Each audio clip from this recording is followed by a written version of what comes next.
Assalamualaikum warahmatullahi wabarakatuh. Perkenalkan, nama saya Abdillah dengan NIM 20080161602. Di sini saya akan menjelaskan pasar modal. Yang pertama, pasar modal merupakan pasar untuk berbagai instrumen keuangan jangka panjang dengan jangka waktu lebih dari 1 tahun, seperti saham, surat berutang atau obligasi, reksadana, atau berbagai instrumen derivatif dari bursa efek atau surat berharga. Selanjutnya, pasar modal merupakan sarana pendanaan bagi perusahaan dan pemerintah, dan sebagai sarana kegiatan berinvestasi bagi pemilik dana atau yang disebut investor. Dan juga pasar modal bukan hanya sekedar pasar yang terdapat transaksi jual beli. Pasar modal memiliki peran besar bagi perekonomian suatu negara karena pasar modal menjalankan dua fungsi sekaligus, yaitu fungsi ekonomi dan fungsi keuangan. Selanjutnya,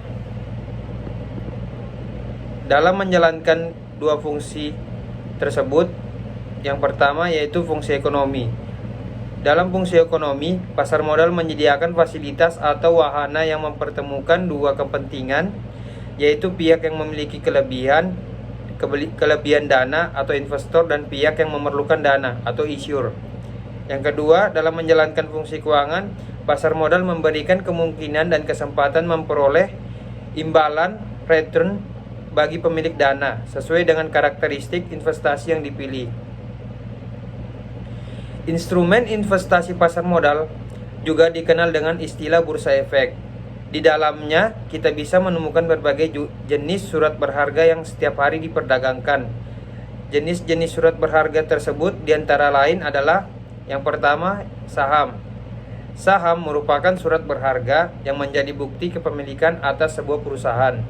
Investor yang memiliki saham di sebuah perusahaan berhak untuk mendapatkan dividen atau pembagian laba. Yang kedua, reksadana. Di reksadana dikenal sebagai instrumen investasi yang menjadi wadah untuk pengumpulan serta pengelolaan dana beberapa investor. Dana tersebut kemudian dikelola manajer investasi menjadi berbagai instrumen seperti pasar uang, obligasi, saham atau efek lainnya atau bursa efek lainnya. Yang ketiga, surat utang atau obligasi. Kamu juga bisa mendapatkan surat berharga berupa obligasi di pasar modal. Kepemilikan surat utang dapat dipindah tangankan dan pemegangnya memiliki hak untuk memperoleh bunga serta pelunasan utang pada jangka yang telah ditentukan. Selanjutnya, Exchange Trade Fund atau ETF. Surat berharga yang satu ini sebenarnya memiliki kemiripan dengan reksadana, sama-sama dikumpulkan secara kolektif, tetapi EFT ini bisa diperdagangkan di bursa efek layaknya saham. Yang terakhir, derivatif. Di derivatif ini ada pula surat berharga dalam bentuk derivatif. Surat berharga ini dikenal sebagai bentuk turunan dari saham. Terdapat dua jenis derivatif yang bisa kita temukan di pasar modal Indonesia, yaitu warrant dan right. Selanjutnya, pasar modal memiliki manfaat bagi emiten atau pihak yang melakukan penawaran umum, yaitu penawaran efek yang dilakukan emiten untuk menjual bursa efek kepada masyarakat berdasarkan tata cara yang diatur dalam peraturan undang-undang yang berlaku, maupun untuk para investor. Manfaat yang pertama yaitu manfaat pasar modal untuk emiten. Di sini, manfaat pasar modal bagi emiten yang pertama yaitu jumlah dana yang dapat dihimpun berjumlah besar. Yang kedua, dana tersebut dapat diterima sekaligus pada saat pasar perdana selesai. Yang ketiga, tidak ada konvenan sehingga manajemen dapat lebih bebas dalam pengelolaan dana atau perusahaan. Yang keempat, solvabilitas perusahaan tinggi sehingga memperbaiki citra perusahaan. Yang kelima, ketergantungan emiten terhadap bank menjadi lebih kecil. Selanjutnya, manfaat pasar modal untuk investor. Di sini memiliki 3 manfaat. Yang pertama yaitu nilai investasi berkembang mengikuti pertumbuhan ekonomi. Peningkatan tersebut tercermin pada meningkatnya harga saham yang mencapai capital gain. Yang kedua, memperoleh dividen bagi mereka yang memiliki atau memegang saham dan juga bunga yang mengambang bagi pemegang obligasi. Yang terakhir, dapat sekaligus melakukan investasi dalam beberapa instrumen yang mengurangi risiko. Selanjutnya, setelah kita mengetahui jenis-jenis investasi di pasar modal, berikut adalah beberapa langkah yang perlu dilakukan sebelum memulai investasi di pasar modal.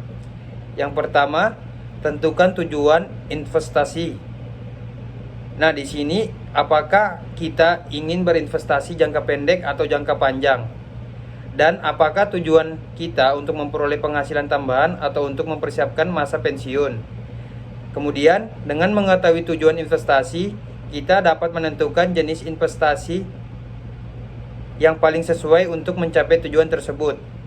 Selanjutnya, pelajari dan analisis pasar modal dengan seksama, yaitu dengan memerhatikan faktor-faktor yang dapat mempengaruhi harga saham dan obligasi seperti kondisi ekonomi, politik, dan perusahaan yang terdaftar di bursa saham. Dan selanjutnya, pastikan untuk memahami risiko dan potensi keuntungan dari investasi yang kita pilih. Kemudian, pilih broker atau perusahaan sekuritas yang terpercaya untuk membantu kita membeli dan menjual saham atau obligasi di pasar modal. Dan pastikan untuk memilih broker yang telah terdaftar dan diawasi oleh otoritas pasar modal seperti Otoritas Jasa Keuangan atau OJK di Indonesia. Dan kemudian, buka rekening efek di broker atau perusahaan sekuritas yang telah kita pilih. Selanjutnya, rekening efek ini dibutuhkan untuk membeli dan menjual saham atau obligasi di pasar modal. Pastikan untuk memenuhi persyaratan yang diminta oleh broker atau perusahaan sekuritas yang kita pilih. Dan terakhir, tentukan jumlah investasi, tentukan yang sesuai dengan kemampuan finansial kita. Jangan menginvestasikan seluruh uang kita di pasar modal. Sebaiknya tetap menjaga diversifikasi portofolio investasi kita. Kemudian, investasi di pasar modal merupakan salah satu cara untuk mengembangkan kekayaan dan mempersiapkan masa depan keuangan. Namun, investasi di pasar modal juga memiliki risiko yang tinggi, sehingga perlu dilakukan dengan hati-hati dan bijaksana. Pastikan untuk memahami risiko dan potensi keuntungan dari investasi yang ingin kita pilih, serta melakukan riset dan analisis pasar modal dengan saksama sebelum memutuskan untuk